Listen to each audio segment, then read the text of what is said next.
Alright y'all, welcome back. Starting out my morning today, just kind of walking around the property looking at some of the damage we had from yesterday. We had a lot of rain, literally flood the whole BP compound yesterday. There was water coming through the shop. It was on either my TikTok or B Snapchat. If you haven't seen it, go look for those. The issue was, one, it was so much rain it just couldn't keep up, but our pipes that we dug to do that, even them being 2, 4, 5-inch PVC pipes, it just could not keep up one bit. So we're gonna have to dive deeper into that to try to prevent that from happening again. But until then, we just gotta rock and roll and just hope we don't get more rain like that. Starting out my morning, I'm gonna go around and just go to the volleyball court and go to where the pool pump is. There's a lot of weeds that are growing up through there, so I want to go take care of that. Yesterday the pool turned green, so we throw some chemicals in it, and I never even opened that little gate that he has back there that holds the pool pump. When he opened the door, there was 4 foot of weeds growing up through there. I don't know how he even sees his pool pump, so I want to go through there and try to knock all that stuff down. We're gonna have to use a lot of heavy weed killer, but we should be able to take care of it.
Alright y'all, good morning. We're throwing in some different clips on this video.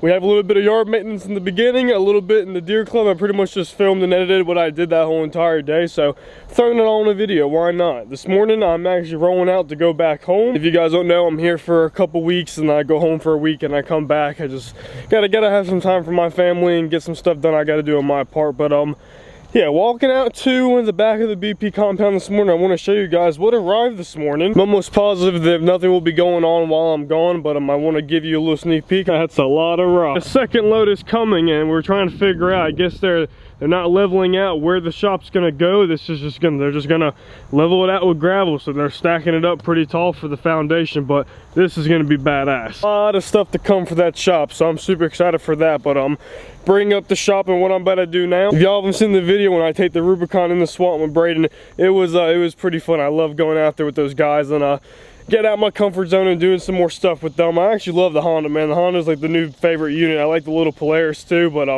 for power wise and to be able to do what I can with them, you need something bigger, which is the Honda for me. So I mean, I love it, man. It's got enough power, but you can see they're pretty dirty, and the old Can-Am. So before I roll on home, I want to go ahead and take care of that for B, get those nice and clean, throw them in the shop, so if he wants to use them while I'm gone, he's got the opportunity to, and they're nice and clean. Size of that joker. So let's go ahead and pull the power washer over and get to work.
Alright, y'all, everything's looking good, looking brand new. Once they dry, I'll do it out here, or I'll pull them in and do it, but I need to get some SC1.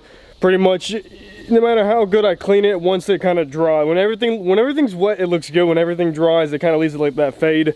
And that's just what happens to this plastic. That's what this SC1 is supposed to do. It's like a ceramic coating for these plastics, and it brings it back to life. You can spray this stuff anywhere. It's literally my best friends once I take care of these four-wheelers. So they're gonna get a coat of that, so let them dry off and let's get to it.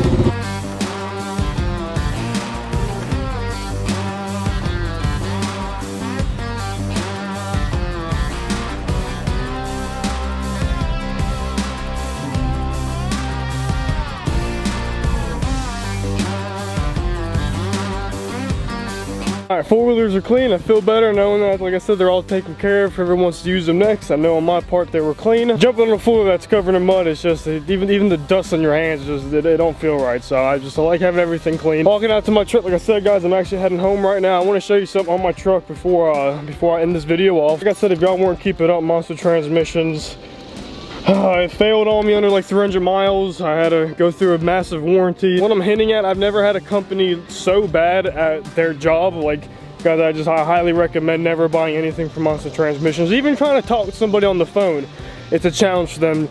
It's like you gotta babysit that company to get anything done for yourself. Thankfully, this transmission is acting okay, but I'm pretty sure if you don't have a transcooler installed with their transmissions, it's gonna fail, because as soon as I put this transcooler in, the transmission never got over 150 degrees driving down here. There's that joker right there, and it looks good through the grill, low profile. I say this trans rode $140 for 3 hours. I mean, it like, my other transmission would have been running at least, well, the bad one would have been running 240 because it was overheating like a son-bitch. The stock 60 would run you like 190, so I've been watching it. It's been doing really good keeping that transmission cool. I just want to share that real quick because, like, guys, I mean it. Like, I never buy anything from Monster Transmissions, and I hope their dumbasses is watching this.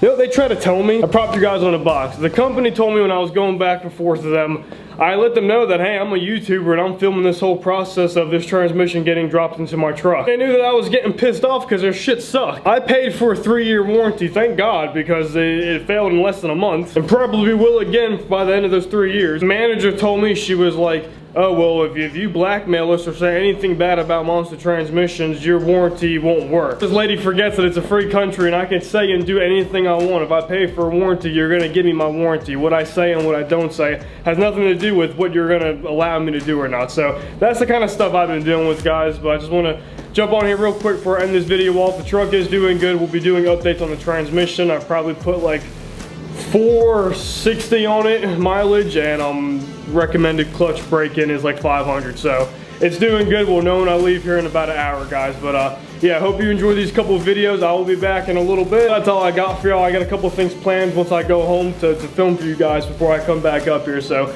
stay tuned. I appreciate you watching. Until next time, Litton Bass TV.